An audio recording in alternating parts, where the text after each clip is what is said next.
Bismillahirrahmanirrahim. Assalamualaikum warahmatullahi wabarakatuh. Sahabat yang dirahmati Allah, semoga sahabat semua yang menonton video ini selalu diberikan kesehatan, dilapangkan rezekinya, diampuni dosa-dosanya, dan dipanjangkan umurnya. Amin ya rabbal alamin. Setiap manusia tidak akan luput dari dosa, entah itu dosa besar ataupun dosa kecil. Hanya saja, agar dosa yang diperbuat bisa diampuni oleh Allah Subhanahu wa Ta'ala adalah salah satunya, yaitu dengan berdoa, bertaubat, memohon ampun. Dari Anas bin Malik radhiyallahu anhu berkata, saya mendengar Rasulullah pernah bersabda, Allah Subhanahu wa Ta'ala, wahai anak Adam, selama engkau berdoa kepadaku dan selama engkau berharap kepadaku, maka aku akan mengampuni dosa-dosa yang ada pada dirimu. Dan aku tidak peduli, wahai anak Adam, kalau seandainya dosa-dosamu sangatlah banyak sampai ke awan yang ada di langit. Kemudian engkau meminta ampun kepadaku, maka aku akan mengampuni engkau. Wahai anak Adam, kalau seandainya engkau datang kepadaku dengan membawa dosa-dosa sebesar bumi, kemudian engkau bertemu dengan aku dalam keadaan tidak berbuat syirik kepadaku sama sekali, maka aku akan mendatangi engkau dengan ampunan pula sebesar bumi. Hadis riwayat At-Tirmidzi. Hadis di atas menjelaskan tentang betapa agungnya sifat Maha Pengampun yang dimiliki Allah Subhanahu wa Ta'ala atas semua dosa-dosa yang telah diperbuat oleh manusia. Meskipun perbuatan dosa yang dilakukan manusia sangat besar, sebesar bumi atau setinggi langit, akan tetapi jika manusia tersebut bertaubat dengan sebenar-benarnya kepada Allah Subhanahu wa Ta'ala, maka niscaya Allah akan mengampuni dosa-dosa tersebut. Jika kamu menjauhi perbuatan dosa yang termasuk dosa-dosa besar yang dilarang, pasti kami akan mengampuni dosa-dosamu yang kecil dan memasukkan kamu ke dalam tempat yang mulia, yaitu surga. Surat An-Nisa ayat 31. Arti dari taubat yang sebenarnya adalah bahwa manusia tersebut menyesali, meninggalkan, serta berjanji untuk tidak mengulangi lagi perbuatan dosa yang pernah ia lakukan. Lalu, adakah dosa-dosa yang dilakukan manusia akan tetapi Allah tidak akan mengampuni dosa-dosa tersebut?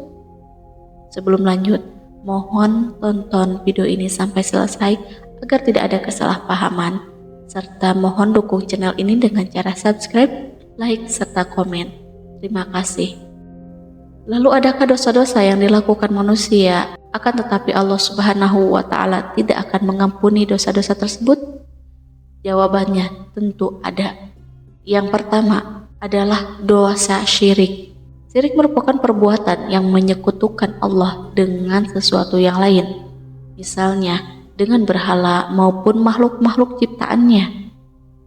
Syirik ini disifati dengan sifat besar karena mengeluarkan pelakunya dari Islam atau menghancurkan dasar iman.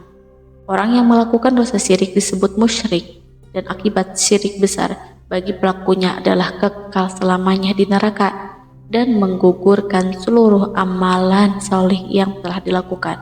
Syirik digolongkan menjadi dosa yang sangat besar dan Allah Subhanahu wa Ta'ala tidak akan mengampuni dosa ini. Hal ini sebagaimana firman Allah Subhanahu wa Ta'ala, sesungguhnya Allah tidak akan mengampuni dosa karena mempersekutukannya atau syirik, tetapi Dia mengampuni dosa yang selain syirik itu bagi siapa yang Dia kehendaki. Siapapun yang mempersekutukan Allah sungguh telah tersesat jauh. Quran Surat An-Nisa ayat 116. Kedua, dosa yang tidak terampuni selanjutnya adalah sihir. Imam Az-Zahabi menjelaskan bahwa sihir merupakan dosa besar dan seseorang yang mempelajari ilmu sihir adalah orang kafir, karena mempelajari ilmu sihir sama saja dengan menyembah kepada setan. Seharusnya manusia diciptakan untuk beriman hanya kepada Allah. Sihir tergolong ke dalam perbuatan dosa yang sangat besar, karena sihir merupakan salah satu perbuatan setan. Allah Subhanahu wa Ta'ala berfirman, mereka mengikuti apa yang dibacakan oleh setan-setan pada masa pemerintahan Sulaiman. Sulaiman tidaklah kafir, tetapi setan-setan itulah yang kafir. Mereka mengajarkan sihir kepada manusia dan apa yang diturunkan kepada dua malaikat di negeri Babilonia, yaitu Harut dan Marut. Keduanya tidak mengajarkan sesuatu kepada seseorang tanpa mengatakan, kami hanyalah cobaan bagimu, oleh karena itu janganlah kafir. Mereka mempelajari dari keduanya apa yang dapat memisahkan seorang suami dari istrinya. Mereka tidak akan dapat mencelakakan seseorang dengan sihir kecuali dengan izin Allah. Mereka mempelajari sesuatu yang merugikan dan tidak memberikan manfaat kepada mereka. Sesungguhnya mereka sudah mengetahui bahwa barang siapa yang memperoleh menggunakan sihir itu tidak akan mendapat keuntungan di akhirat. Sungguh, perbuatan mereka yang menjual diri mereka dengan sihir sangat buruk jika mereka mengetahui. Quran Surat Al-Baqarah ayat 102. Ketiga, dosa yang tidak diampuni adalah memakan riba. Haram hukumnya memakan riba. Riba merupakan hasil nilai tambah dari suatu pinjaman yang merubah jumlah nilai nominal sehingga memberatkan si peminjam. Hal tersebut telah diperkuat dengan adanya keterangan dari surat Al-Baqarah ayat 275. Orang-orang yang makan atau mengambil riba tidak dapat berdiri melainkan seperti berdirinya orang yang kemasukan setan lantaran tekanan penyakit gila. Keadaan mereka yang demikian itu adalah disebabkan mereka berkata atau berpendapat, sesungguhnya jual beli itu sama dengan riba, padahal Allah telah menghalalkan jual beli dan mengharamkan riba. Orang-orang yang telah sampai kepadanya larangan dari Tuhannya, lalu terus berhenti dari mengambil riba, maka baginya apa yang telah diambilnya dahulu sebelum datang larangan dan urusannya terserah kepada Allah. Orang yang kembali mengambil riba, maka orang itu adalah penghuni neraka. Mereka kekal di dalamnya. Keempat, menuduh wanita baik-baik berbuat zina. Allah Subhanahu wa Ta'ala mengancam orang yang menuduh wanita baik-baik berzina. Hati-hati, karena ini akan menghancurkan hidup mereka dan menghancurkan keluarga mereka. Ini juga dapat mempengaruhi masyarakat dan menciptakan perpecahan, kekacauan yang menyebar. Zina merupakan perbuatan bercampurnya laki-laki dan perempuan tanpa adanya ikatan pernikahan. Ini adalah dosa yang sangat besar dan sebagai hukumannya, maka pelaku zina akan mendapatkan hukuman dari Allah Subhanahu wa Ta'ala, baik itu selama mereka di dunia maupun ketika berada di akhirat kelak. Lalu bagaimana jika ada seseorang yang menuduh seorang wanita solehah telah melakukan perbuatan zina? Dan bagi orang-orang yang menuduh perempuan-perempuan baik berzina tanpa mendatangkan 4 orang saksi, maka hukumannya adalah 80 kali dera, dan kesaksian mereka tidak boleh diterima selama-lamanya. Mereka itulah orang-orang yang fasik. Surat An-Nur ayat 4. Kelima, memakan harta anak yatim. Yatim piatu merupakan anak yang sangat dispesialkan, namun sayangnya sebagian orang masih memperlakukan anak yatim piatu secara tidak adil. Ini merupakan dosa besar yang tidak akan diampuni oleh Allah. Sesungguhnya orang-orang yang memakan harta anak yatim secara zalim, sebenarnya mereka itu menelan api sepenuh perutnya, dan mereka akan masuk ke dalam api yang menyala-nyala, yaitu neraka. Quran Surat An-Nisa ayat 10.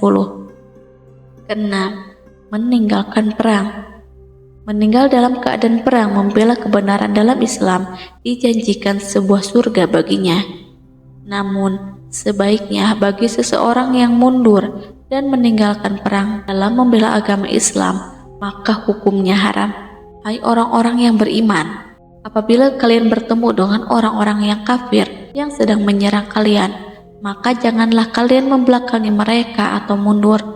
Barang siapa yang membelakangi mereka atau mundur di waktu itu, kecuali berbelok untuk siasat perang atau hendak menggabungkan diri dengan pasukan yang lain, maka sesungguhnya orang itu kembali dengan membawa kemurkaan dari Allah, dan tempatnya ialah neraka jahanam, dan amat buruklah tempat kembalinya. Quran Surat Al-Anfal ayat 15-16. Ketujuh, membunuh orang. Barang siapa yang menghilangkan nyawa seseorang dengan sengaja, maka ia telah membuat kekacauan di bumi, dan Allah akan memasukkannya ke dalam neraka jahanam. Hal tersebut diperkuat dengan surat Al-Maidah ayat 32. Oleh karena itu kami tetapkan suatu hukum bagi Bani Israel, bahwa barang siapa yang membunuh seorang manusia bukan karena orang itu membunuh orang lain, atau bukan karena membuat kerusakan di muka bumi, maka seakan-akan dia telah membunuh manusia seluruhnya. Dan barang siapa yang memelihara kehidupan seorang manusia, maka seolah-olah dia telah memelihara kehidupan manusia semuanya. Dan sesungguhnya telah datang kepada mereka rasul-rasul kami dengan membawa keterangan-keterangan yang jelas. Kemudian banyak di antara mereka sesudah itu sungguh-sungguh melampaui batas dalam berbuat kerusakan di muka bumi. Setiap anak Adam adalah pendosa, dan sebaik-baik pendosa adalah mereka yang bertaubat. Hadis riwayat Tirmizi. Jika seseorang dengan tulus bertobat sebelum meninggal dunia, maka akan tetap ada harapan pengampunan bagi mereka yang dengan tulus bertobat sebelum meninggal dunia. Kemungkinan pengampunan tergantung pada ketulusan pertaubatan dan memenuhi syarat-syarat yang diperlukan. Pada akhirnya, keputusan untuk mengampuni terletak pada Allah, dan Dia Maha Penyayang lagi Maha Pengampun. Maka jangan pernah berputus asa dari rahmat Allah. Semoga kita semuanya dijauhkan dari perbuatan-perbuatan dosa tersebut, dan semoga kita dapat menjadi hamba-hamba yang selalu beriman. Amin ya rabbal alamin. Wallahu a'lam bishawab.